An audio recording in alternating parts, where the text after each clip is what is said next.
Good afternoon, everyone, and welcome to our webinar. Thank you for joining us this afternoon. My name is Jumana Tariq Nabil Abdurrazik. I'm studying for a master's degree in petroleum engineering at University of Houston, and I will be your moderator this afternoon. Today, we're pleased to welcome Dr. Yasser Elshayeb, a very special guest from Egypt. Dr. Yasser Elshayeb got his bachelor's degree in mining engineering from Cairo University in 1990 and had his PhD from Nancy School of Mines in France on the contribution of fuzzy logic to geotechnical risk assessment of some ancient tombs at the Valley of the Kings in Egypt. He had a major role in setting up the Euro-Mediterranean policies and dialogues on higher education, research, innovation, and culture. Dr. Yasser currently works as a professor of engineering at the American University in Cairo. And today he will be sharing with us his expert opinion on quantitative data analysis. Please feel free to send your questions in the chat box, and we will answer as many questions as possible. With that, I ask you to give your full attention to Dr. Yasser Elshayeb and help me in welcoming him. Please welcome Dr. Yasser Elshayeb. Hi, Dr. Yasser. Thanks for joining us again today to pick up where we left off in the quantitative data analysis course. Hello, Jumana. Thank you very much for the introduction. Thank you, everyone, for being here. Today, we are going to have a heavyweight, difficult session. Exploratory data analysis, which is part of the quantitative data analysis, is, I would consider it something quite heavy, it needs a lot of attention, because there is a lot of concepts that needs to be understood before embarking on doing anything in real.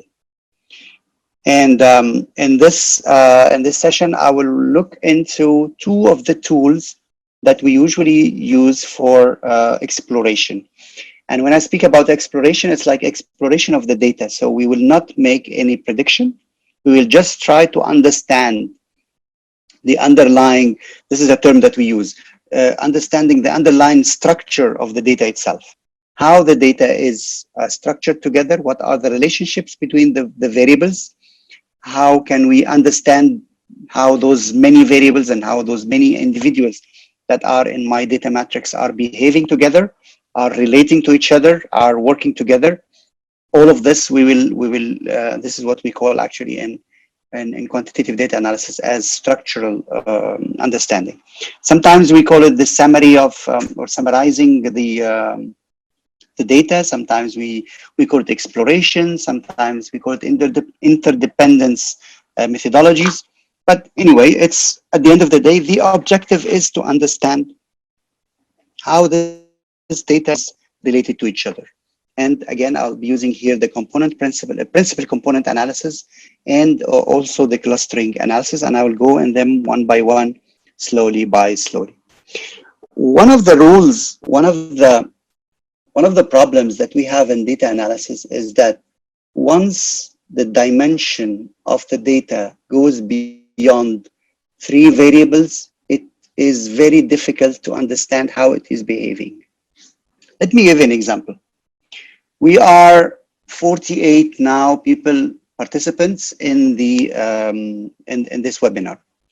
Suppose that we have had measured for those 48 individuals, we have measured their height, their weight, their age, and the number of children that or the number of cars that everyone has.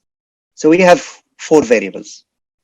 Now, if I would like to look into this this data for 49 individuals, I will just, the easiest thing is to have the a numbers line, like going from 0 to 200, and I will put the height of every individual on that line. And I will have just a line to look at, and I will say, well, you know, there is a people around 170 centimeters. There is a lot of people around 180 centimeters. There are less people around 150 centimeters, and so on and so on. I will call this a univariate analysis. I'm looking into the data. I'm just trying to understand how it is dispersed, how is it variable, what's its variability around that one single variable. Then I would like to incorporate into my analysis not only the height, but also the weight. So I will have another axis. So I'll have two axes now. Maybe I can draw maybe this here now, pen. So yes, so this line is for height, h, and it starts from 0, and I will have some points here, some points here, some points here, distributed anywhere. Then I will add to this the weight of everyone. So I'll put another axis, and I will call it W, the weight. And for every individual that was here, that's the weight of that individual. And that's the weight of that individual. And that's the weight of that individual. And that's the weight of that individual. And so on and so forth. And you will have some points. We call it a cloud of points. That's fine. Well, afterwards you can come back and say, well, you know, I have studied those points and I have seen a distribution for it. And we spoke about distribution before. The distribution of the height of the people is following a normal distribution, for example, function, or is following a beta function, or is following a log normal function, whatever, different functions. Then when you have weight and height and weight, you will say that, well, I see actually a trend. And you can conclude saying that, well, there is a line like this, and it says that whenever, globally speaking, generally speaking, with the increase of height, there is an increase of weight. Well, yeah, this is, I would say, very much acceptable. That's fine. And that's also interesting observation, an interesting description of the data that I have. Now, if I want to have a third parameters to be put here, and I will put here the third axis, which will be, we spoke about height, weight, and then age. And I call it A. For every point here, it will be a point in space of 3D. And I'm not a good guy in seeing things in 3D, actually. There are people that can do that, but I'm not one of those.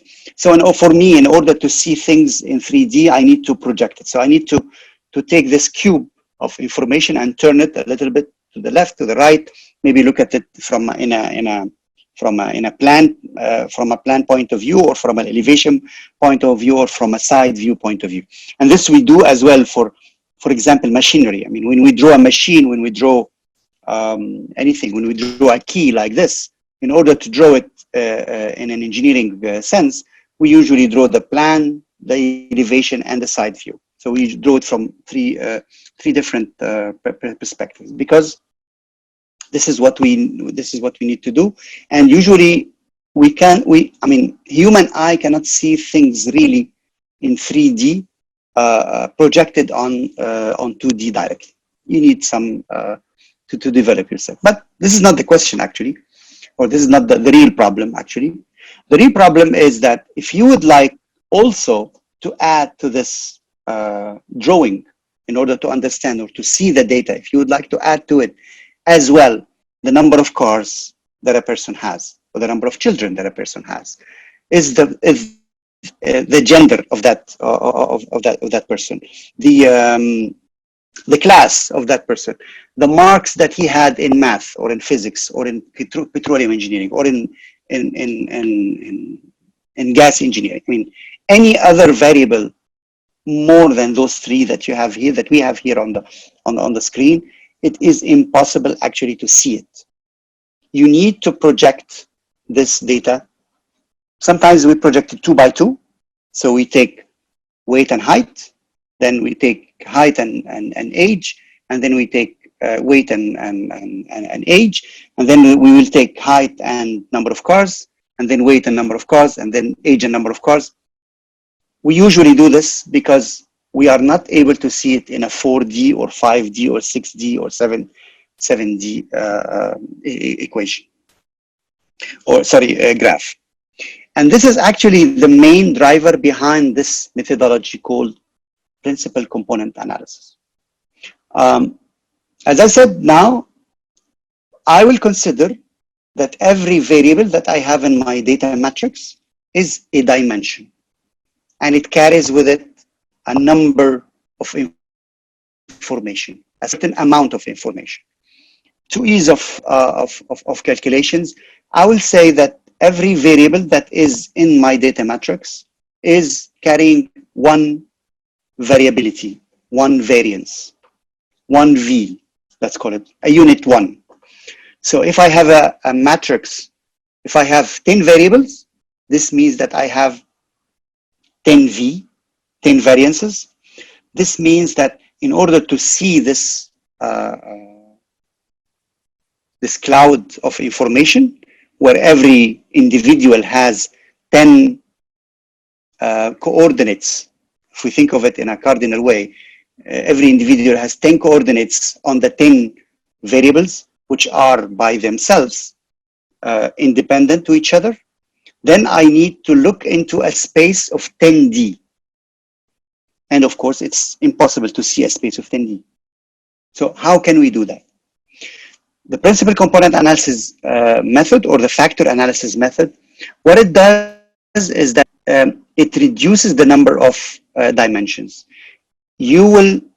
It actually, in using this methodology, we are able to project the data that we have in a cloud of 10D, sometimes 20D, sometimes 30D, because we have 30 variables that are in my data matrix. We try to project them on a space or on a plan of 2D, as this graph here indicates. You have points in a multi-dimensional space. We call it a cloud. So it's a multi-dimensional cloud, and you are trying to project those points on a plan. And what are the specifications of that plan? The specifications of that plan is that you don't want to lose much of the information. If you have 10 variables, and those 10 variables constitute 10D, 10 dimensions, 10V, as I said before, 10 variance. So you need that this plan will carry on something like 50% of the variability of the model. And in order to have 50% of the variability of the model, we actually rely on matrix mathematics. How do we do that? Actually, let me just take this this graph out and come back. Yes. How do we do that?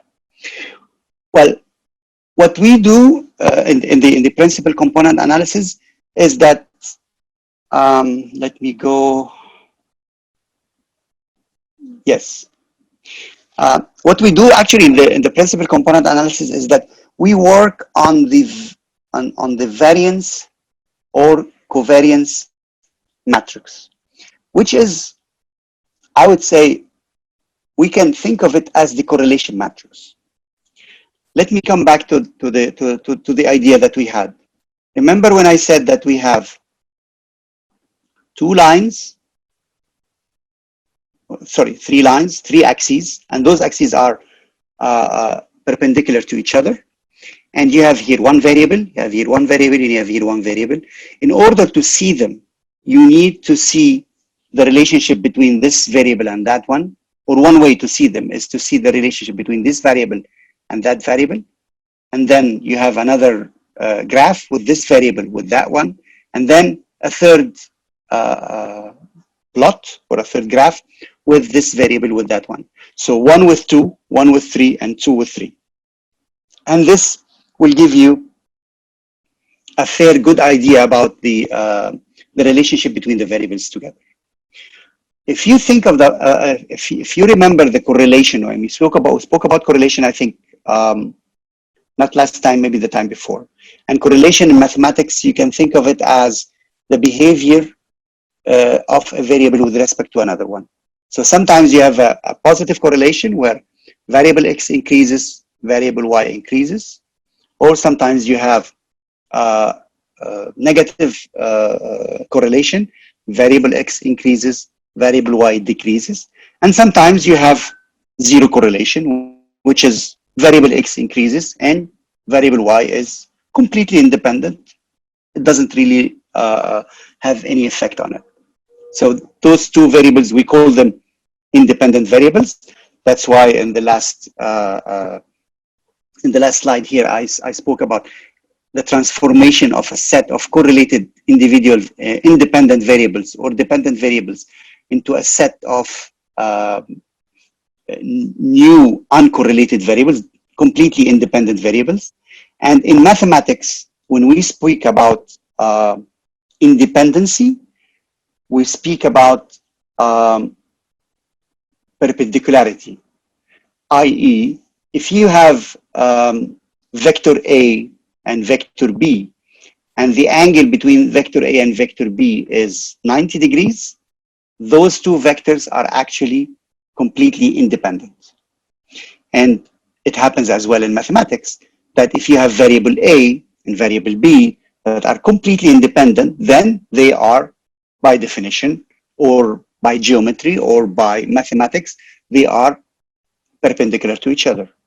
So what this methodology will do is that it will study all the variables that you have in your analysis, and it will produce a new set of independent variables that are perpendicular to each other that you can actually draw, and you can project your data on it, like this graph here. So I will invent a new plan, and this plan, I will define it with the most, I would say, suitable plan.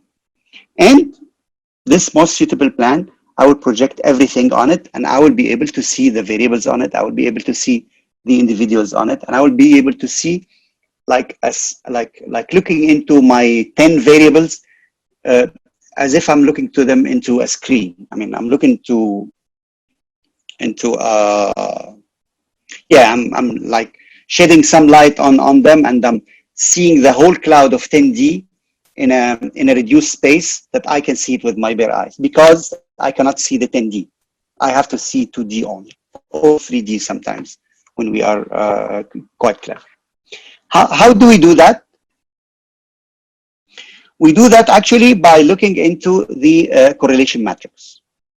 And why the correlation matrix? Because as I said before, the correlation matrix is a way to see the relationship between variables and each other. Okay, they are independent. They are, by definition, all variables that are in the data matrix are independent. The weight and the height are completely independent, but there is a correlation between them. So they are, I mean, you cannot actually calculate height based on weight.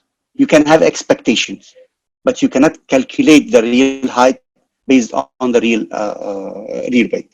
But we know that there is a correlation between them, so we will consider this correlation as the relationship between the two variables. As I said before, the variability in the model is equal to the number of variables. So if I have 10 variables, then this means that I have 10 variability in the model, a sum of 10 variability in the model. If I have 15 variables, then I have 15 variability in the model. We can call it the order n of complexity of the model, or the number of variables, or whatever we will call it. Now, what we will do is that we will calculate the correlation matrix, and then we will calculate also the eigenvalues and the eigenvectors of that matrix. And as you definitely know, and I'm sure that you know that in mathematics, eigenvalues and eigenvectors are calculated usually on a square matrix. Correlation matrix, by definition, is a squared matrix as well. Because in a correlation, I mean, if I have 10 variables, then I have 10 columns, I have 10 rows, and then in between I have the correlation between each variable and the other one. I will show you a correlation matrix right afterwards. So this methodology says that the eigenvalues and the eigenvectors of that correlation matrix are actually a projection of the data variables on reduced spaces. And the value of the first and the second and the third eigenvalues are the transformation of the variability in the model into a new set of variables. We call them components. That's why it's called the principal component analysis.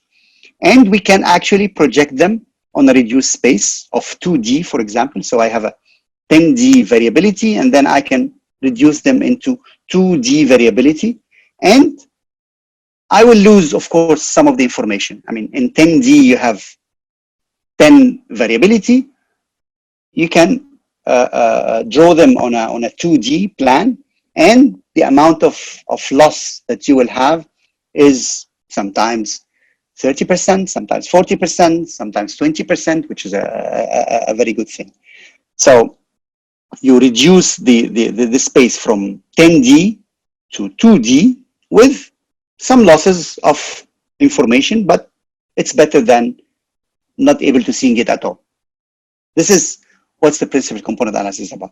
I know that what I'm saying now is completely theoretical, but I will show you right afterwards how to do this with R, so we can work with it. This is, for example, how just schematically how we do it. Suppose that I have 1, 2, 3, 4, 5, 6. I have here 6 variables, and every one of those variables is counting for one variability in the model. So this model, the amount of variability in it is 6. I can say that I have 6D graph that I need to see, that I need to look at. Now, with the principal component analysis, and this is the result of the analysis here, one of the results of the analysis here, this graph tells me that I have worked on the correlation matrix, and I have normalized the correlation matrix, and I have obtained the eigenvalue and the eigenvalues and the eigenvectors of that correlation matrix. And the first eigenvalue is counting for 40% of the amount of variability that is in here. The second one is counting for 20% of the amount of variability that are in here, which means that if I will project all the points that I have on a plan that is defined by this axis and this axis, I will have something like 60% of the data or of the variability that are in the model.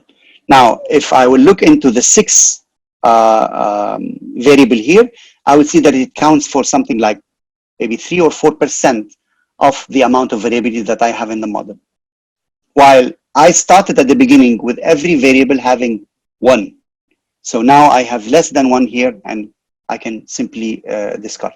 This is as well another graph that shows the relationships between all those variables. This is, on this graph, is a projection of the 6D data matrix that I have here, that I used here, is a projection on the first axis and the second axis, the first eigenvector and the second eigenvector.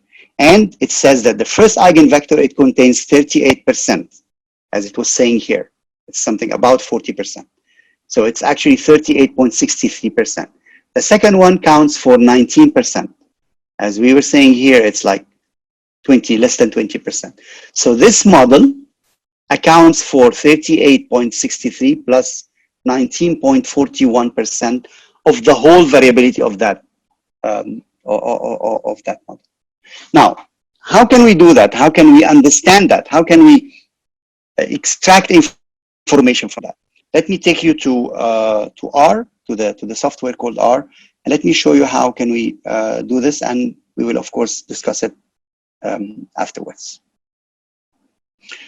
So I'll open my R here, and I will simply clear everything that I have because I was working on it. Yes. Now I will clear also the environment. I hope that in the last week or so you have started working with R, you have downloaded it at least. Let me just skip for a second to open the light. Yes, okay. So my data is called air quality.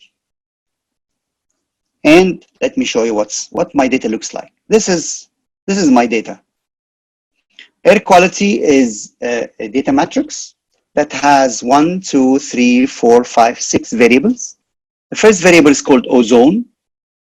Second variable is called solar R. Third variable is called wind, temp, month, and day. Actually, this is a data about I think 153 measurements of the air quality in the city of New York, in the US. So every time we measure, we take those measures, 153 of them. Every time that we measure the ozone number, the solar radiation, and I don't know actually about the scale or the units, but ozone, it's a number. Then solar radiation, then the speed of wind in miles per hour, then the temperature in Fahrenheit, then the month, then the day. So this is my data, as simple as that. You can think of it, I mean, if you work in the oil and gas field, you can think of it as I'm measuring the water quality that I'm using for injection. How, I mean, what's the pressure of the water that I'm injecting in my oil field? What is the what's the pressure? What's the oxygen percentage? What's the chlorine percentage? What's the sulfur percentage? And so on. Or I'm producing oil from different oil fields, 153 oil fields, and for every oil field that I'm producing, I'm measuring certain values that are in my in the oil that is being produced. Okay, well, this is the air quality. Of course, if I would like to see one of those variables alone, it's very easy. As we said before, I mean, you can just like to draw a histogram of air quality and $, and then you take the ozone. Okay, that's it. So that's one variable that I'm drawing alone. So just I'm drawing ozone alone in order to see what is its distribution. Only one variable that I'm looking at a time. Then if I would like to see two variables together, then I have air quality, $, ozone, then tilde, comma, air quality, string, and then wind. So if there is a relationship between the ozone, so on, and you have points like this. So you can look at it and you say, well, you know, I can see here a negative correlation. Usually, I mean, I can see here that a trend like going like this, a negative trend. So ozone increases, air quality decreases. Sorry, wind decreases.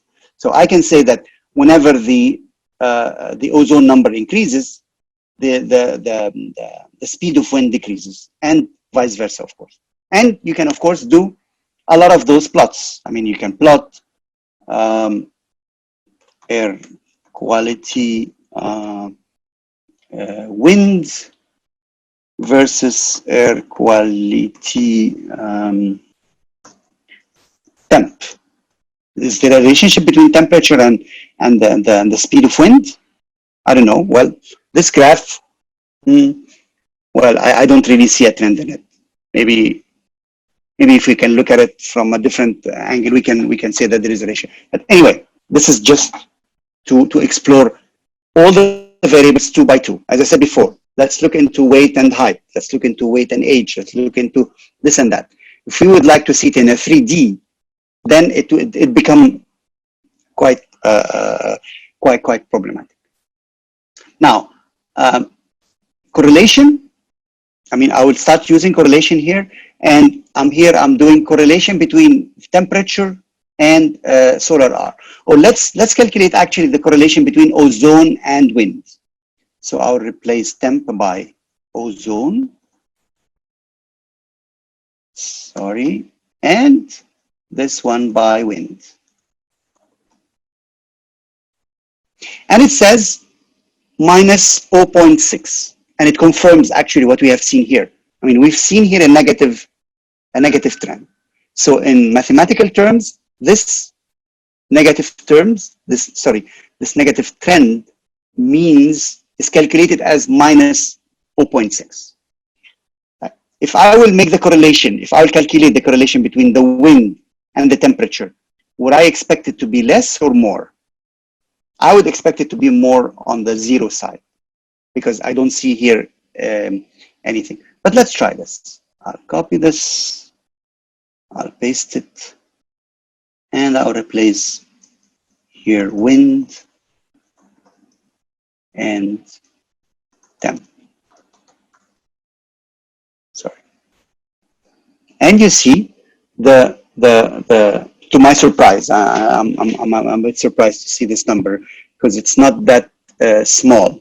It says that the correlation is minus 0.457. So the computer sees, or mathematically, we can see a trend that is also negative, that is going this way, but it's less evident than the trend that is in here. And of course, we can see this with our bare eyes, because this is minus 0.45, this is minus 0.6. So, okay.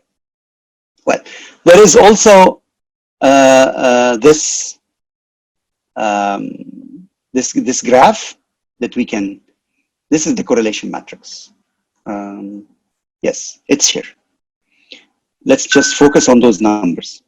This is the correlation matrix. So here you have the correlation between each variable and the others, and the 5 others. We have 6 variables in our model, 1, 2, 3, 4, 5, 6. And those are 1, 2, 3, 4, 5, 6 as well here. And here you have the correlation between everything and everything. So the correlation between ozone and solar radiation is 0.34. Correlation between ozone and wind is so. Correlation between ozone and temp is so.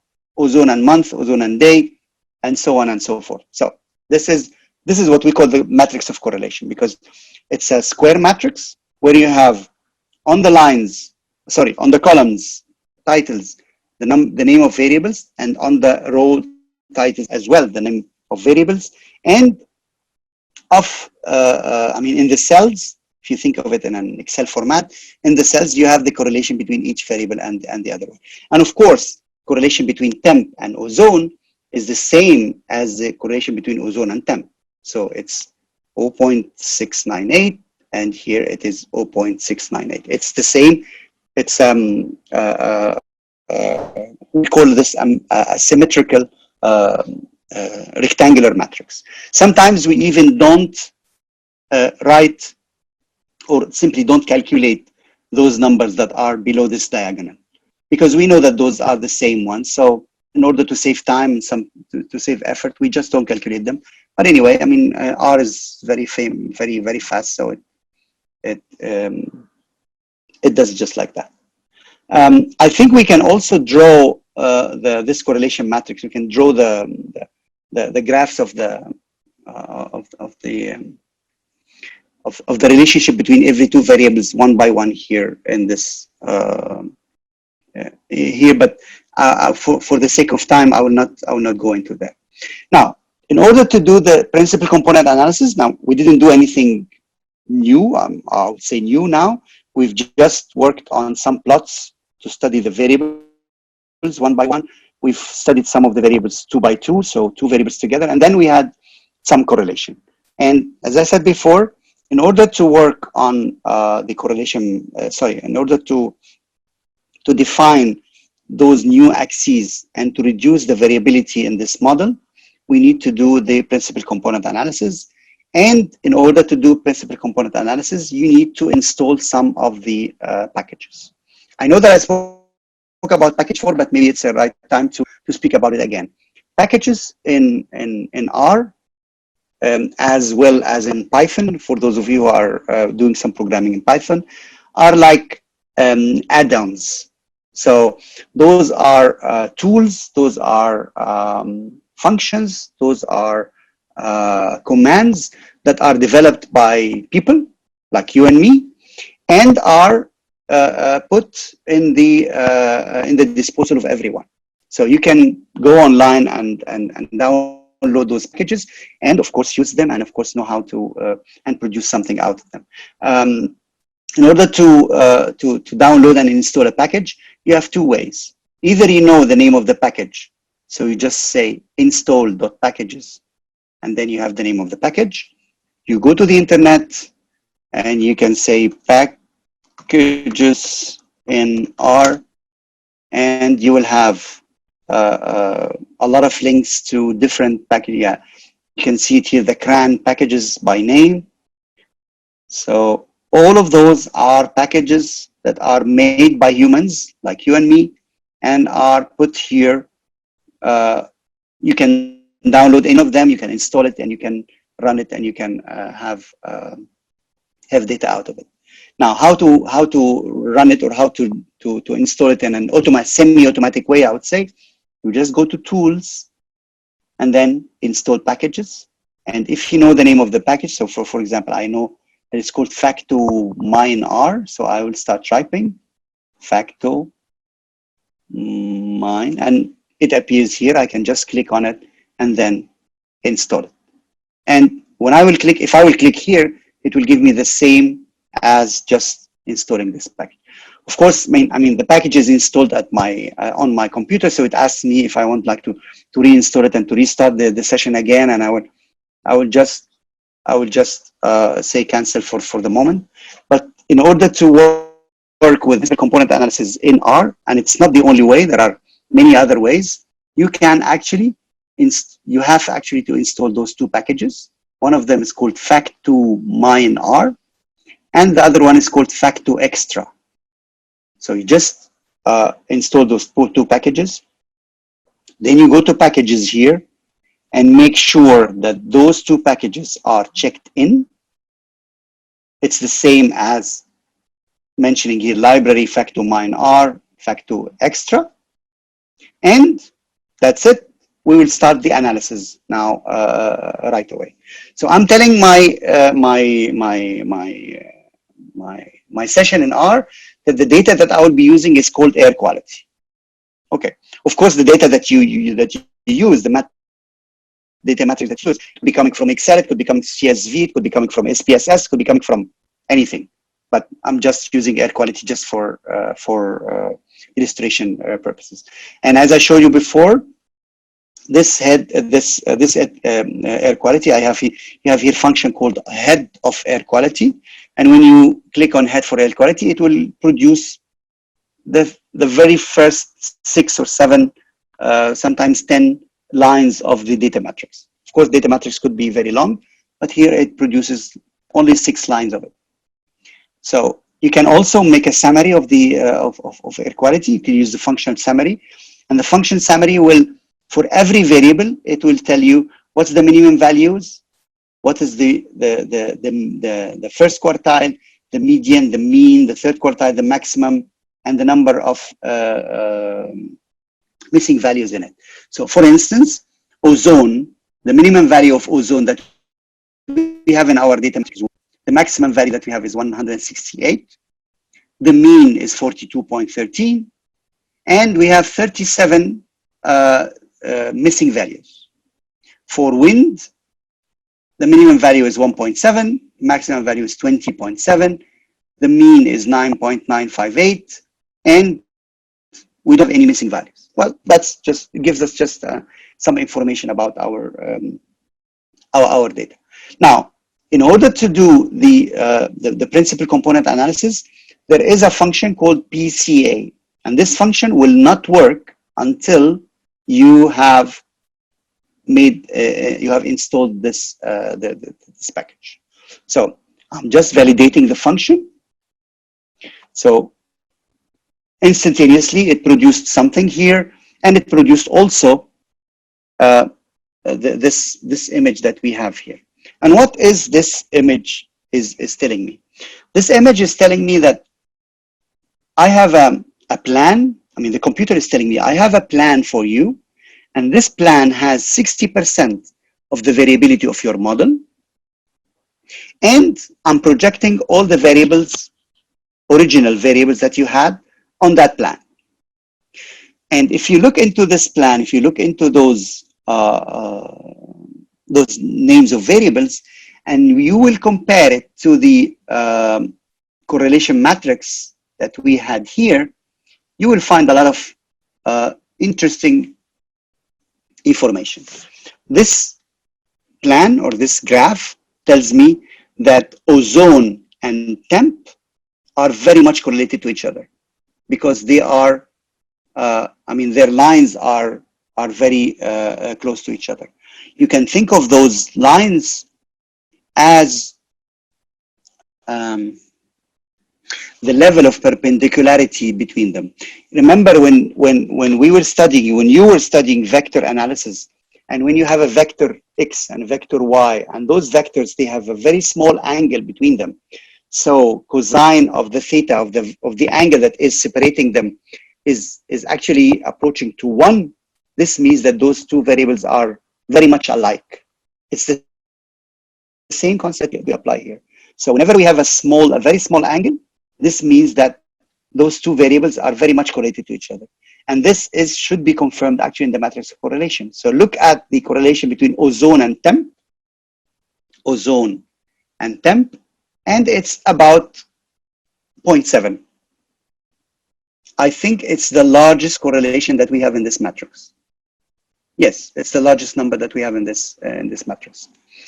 If you will look into ozone and wind, you will see that the angle between them is very large. It's also approaching 1, but in the negative side, so it's approaching -1. So I would say that ozone or temp is very also negatively correlated with wind. You have here wind and ozone, or ozone and wind, and the correlation is -0.6. So it's high, not as high as ozone and temp, but it's in the negative side. Now let's look into temp and wind, and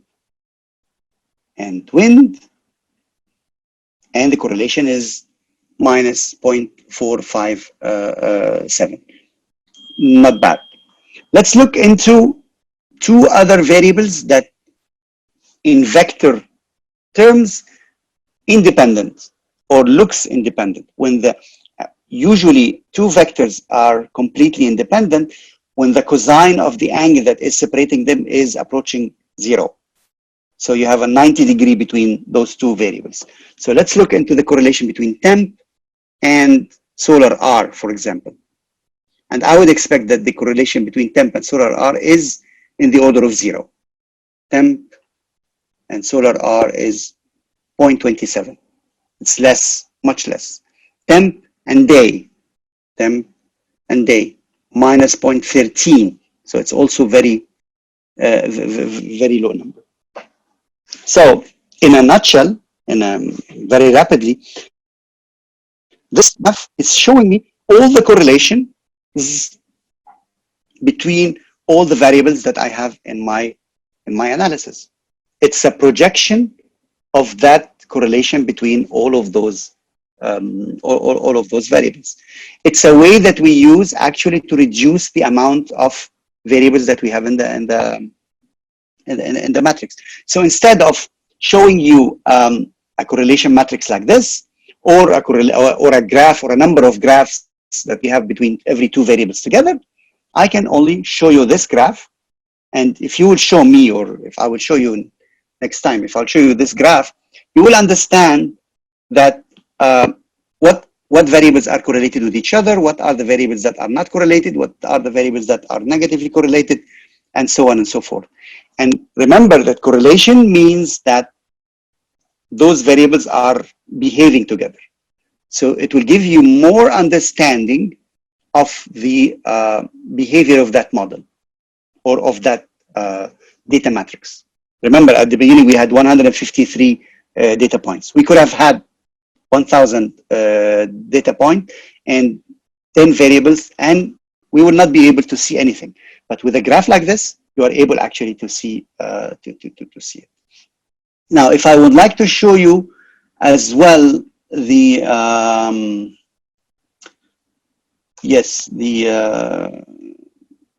scree plot, which is no, not this one. I wanted to draw the scree plot but I don't know why it's not actually working. Cancel, just give me a second. Sometimes you need to validate things again. Yeah, I think it will work this time. Yes, that's it. So this is the graph that I had in my presentation that says that the first eigenvalue is 40% or so. The second eigenvalue is 20% or so. The third eigenvalue is 30%, sorry, 20, less than 20%. The fourth one is about 15%, and so on and so forth. And you can have the choice to draw or to project your data on the first and second, first and third, second and third, whatever you want. I mean, usually we project it on the first and second because those are the ones that have most of the variability in the model. I'll go back to the presentation. So again, this is a transformation of the data, that instead of having 6 variables, everyone is contributing with 1. I have also 6 new variables, but not everyone is contributing with 1 variability. No, they are contributing with their eigen values. And this is a reduction actually of the amount of information or the amount of variability that we have in the model. I know that it's not easy to grasp all the information that I said in this half an hour or like 40 minutes, but I invite you, as always, as I did last time or the time before, that you go to the internet and type principal component analysis. Try to understand, try to look into the underlying calculations, how it's done. If you're good in math, then you can, of course, do the math yourself, or you can use a ready-made package like R to work on. Now, I will move to the next type of analysis that we have today, which are called cluster analysis. And actually, I will focus here on what we call the hierarchical cluster analysis. Hierarchical cluster or cluster analysis usually is a measure of similarity and dissimilarities. Again, let's take the same example of weight, height, and age, and number of children or gender. And I would like to see who is similar to who. Am I similar more to Dr. Ahmed or to Dr. Jumana? Is Dr. Jumana more similar to person X or to Yasser? This we don't know. Of course, we need to use all the variables that we have. We need to use all the information that we have, but we need to measure this similarity and dissimilarity. And the way that we do this is actually we work on distances. In mathematics, 2 points in space are similar to each other if the distance between them is approaching 0.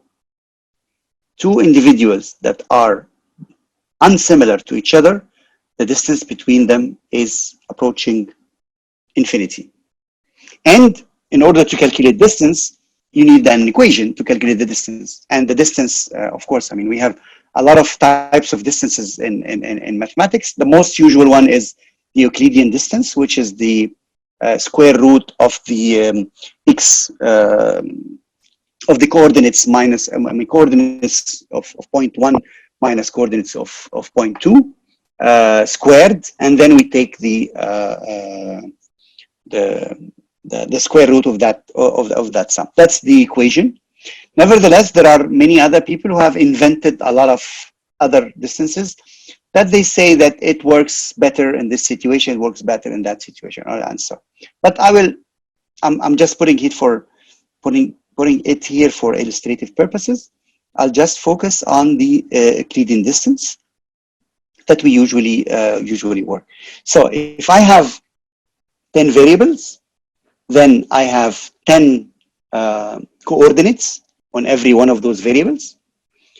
And then if Jumana has also, if we are working in the same, if we are in the same data matrix, then Jumana as well, she has 10 coordinates on the 10 variables. So for every x, or for every coordinate, I will take my my value, and I will take the value of Jumana. This one minus that one squared, plus the second coordinate minus the second coordinate squared, plus third coordinate minus third coordinate plus, squared, so on, so on, so on. And then we have the summation, and then we take the square root. So this will define the distance between me and Jumana in that space of 10 variables. And here is where we need to think about the scale of the distance. Because if variable x is measured in centimeters and variable y is measured in 1 or 2, number of cars, for example, 1, 3, then the effect of the difference in height will actually mask the difference in the number of cars. And this is where I will remind you of the second webinar that we had when I spoke about data preparation. Remember when we said that sometimes we need to standardize the data in order to have the data more or less working with the same in the same order of magnitude. I will show you how to do this in a minute with R. Now, this is how it looks like. This is how it works. And here I'm giving a very small example of the calculations. Of course, we can extrapolate that example to many other situations. Suppose that we have a grid like this, and this grid has 5 points in it: A, B, C, and D, and E. And we have this matrix, and this matrix tells us about the distance between every point and the others. So we have our 5 points here, our 5 points here, and we have the distances between them. So distance between A and B is 16, A and C is 1, A and D is 9, A and E is 10, A and A is of course 0 because it's the same point. Now, how this method will work? First point is that we look into this data matrix and we try to find the minimum distance.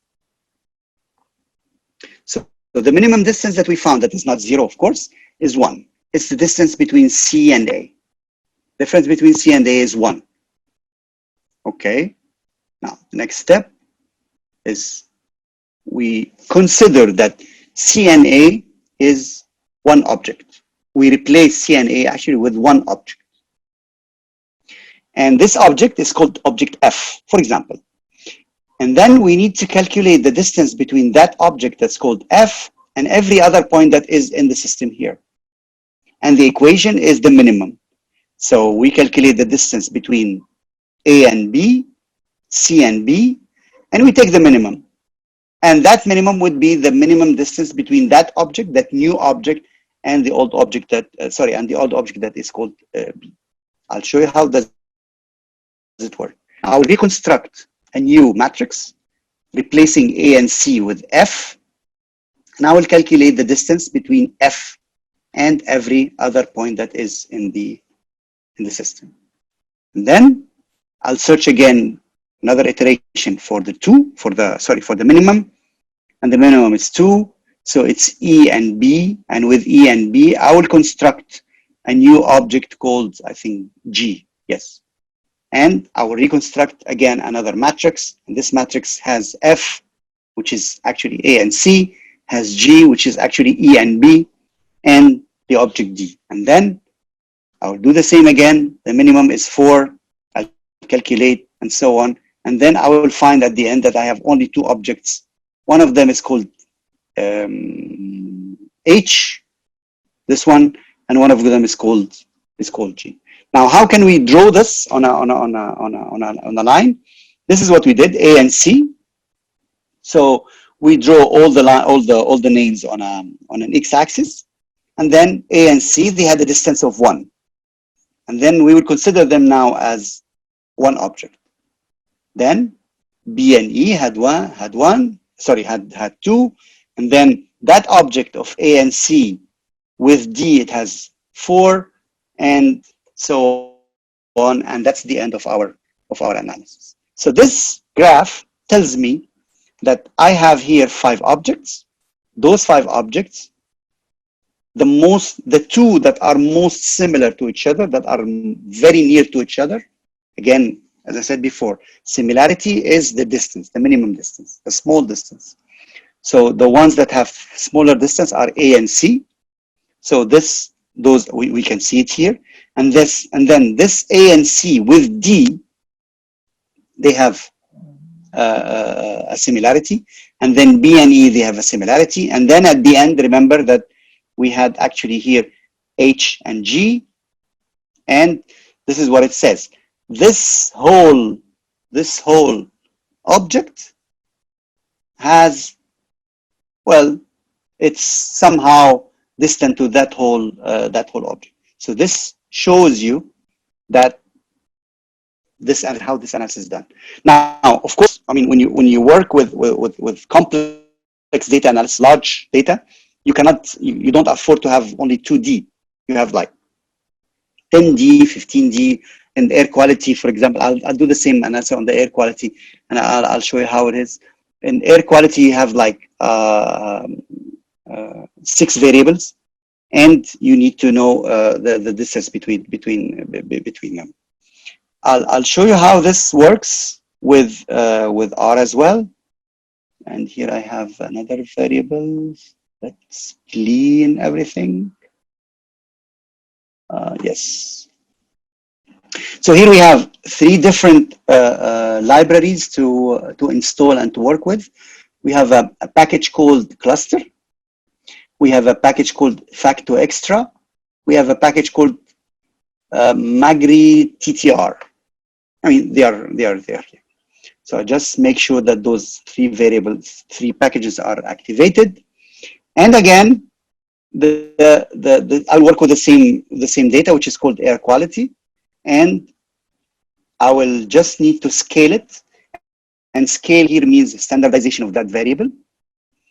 And here I'm showing you the first 3 lines of that new data matrix. Remember that my original data contained number for ozone, number for solar R, number for wind, number for temp, and so on. Now it contains other numbers, and those numbers are standardized. Those numbers are actually bound between -3, let's say, and +3. So those are the boundary, and this is the effect of the scale. Now I will do this, and that's the original one. Let's compute the yeah, that's it. So this graph here, the cluster dendrogram, we call it dendrogram. This graph here shows me actually the 153 data points that I have in my data matrix. And it shows the similarity between the 153. Of course, I mean, it's 153, so we don't see a lot. We don't see a lot of it, but we can actually start, I mean, looking into it. I mean, I made some, yeah, this is a modified version of the same graph. And here you can say that, well, you know, I can divide my 153 data points into 4 clusters. This is cluster number 1, this is cluster number 2, this is cluster number 3, and this is cluster number 4. And individuals inside those clusters are very much alike, and they are different than the individuals that are in that in that data matrix. I'll show you another example because I know that this is not easy to look at because it's very too many. Lately, I've been interested. I was interested. Me personally, I was interested in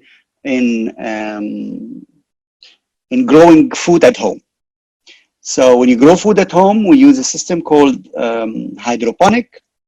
And in this hydroponic, you simply have your you bring your seeds and you put the seed inside a solution, and in this solution you put specific types of salts, and you put specific types of acids in order for that seed to grow, and you have a plant at the end.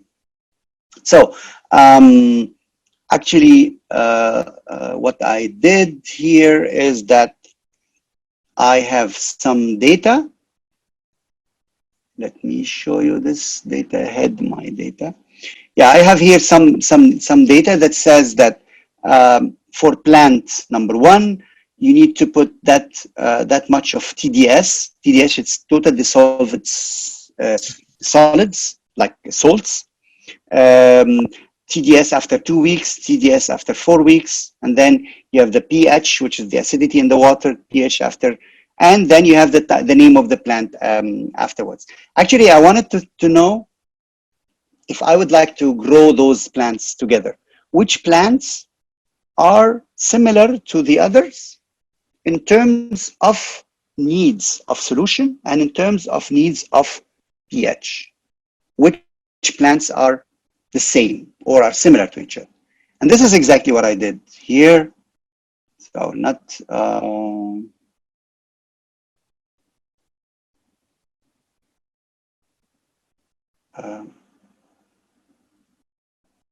I will just do it very rapidly.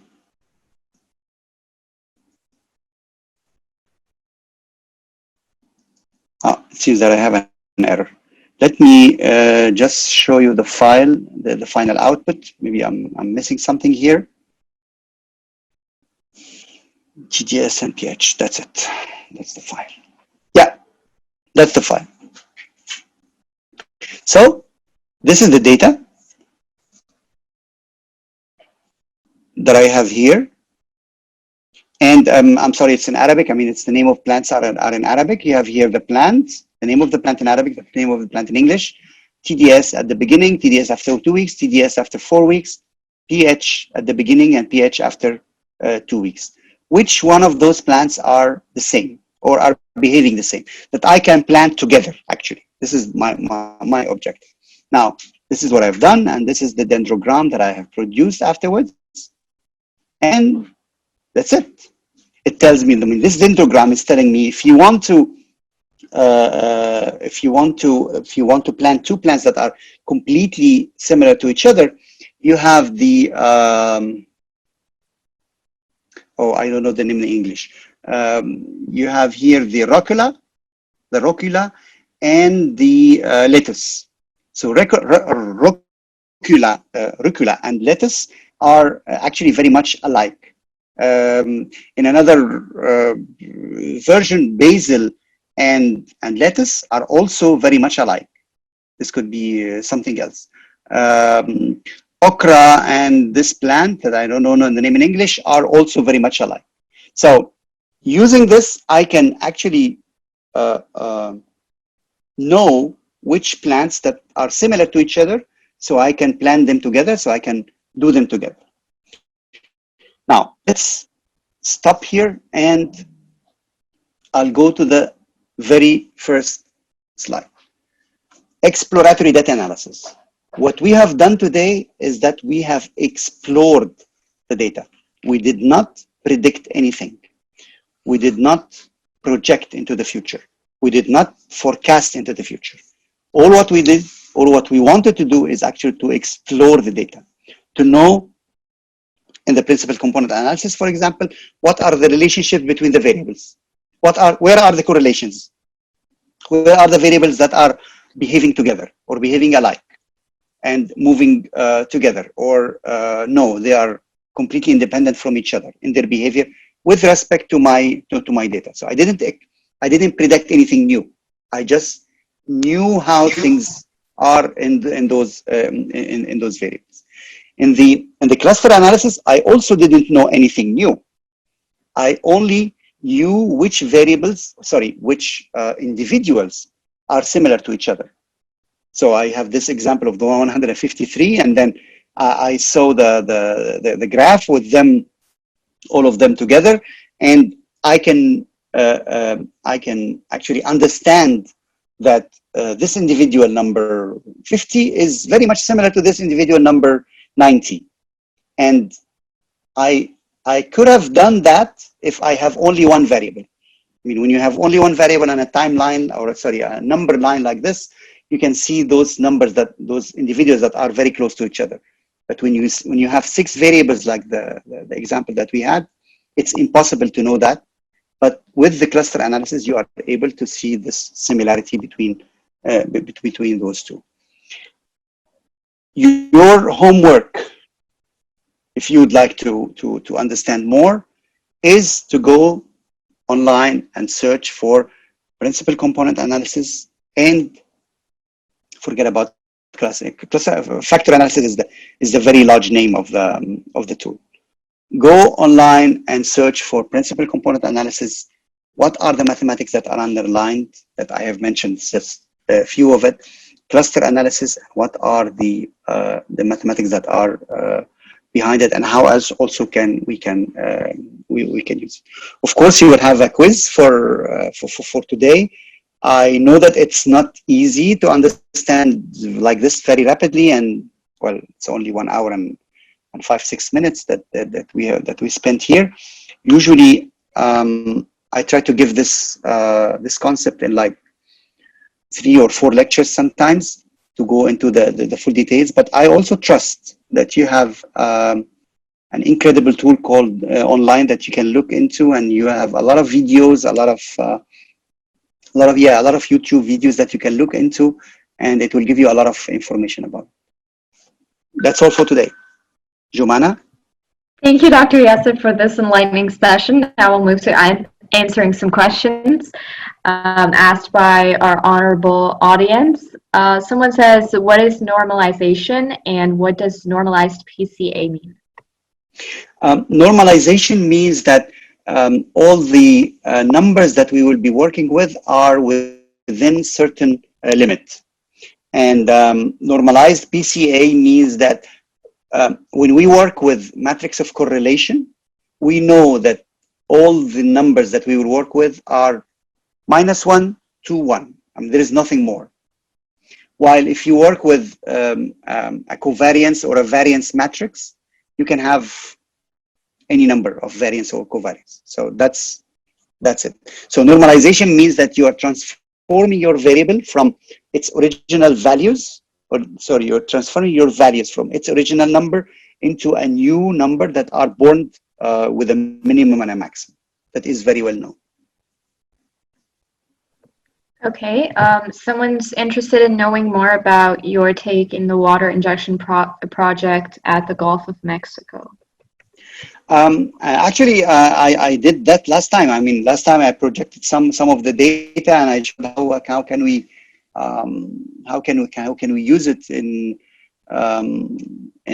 some of the analysis, and the problem of missing variables and so on. I can come back to it maybe next time. Yes. Okay. Why not? Okay. Someone says, what are the other ways of doing principal component analysis besides R? A lot of software would do that. I mean, inside R, there are many different packages. If you will type on Google principal component analysis in R, you will find a lot of other packages that does the same that I did. And if you will also type principal tool for principal component analysis, you will find a lot of software that does that. SPSS does that. Stata does that. Almost all statistical analysis software does the same analysis. Thank you, Dr. Yasser. That's about it for the questions today. It was a pleasure having you. Thanks for joining us. This was definitely a very insightful session, and thank you everyone for tuning in with us today. Dr. Yasser, we'd love to have you back. Thanks again. Thank you so much, and see you next Tuesday.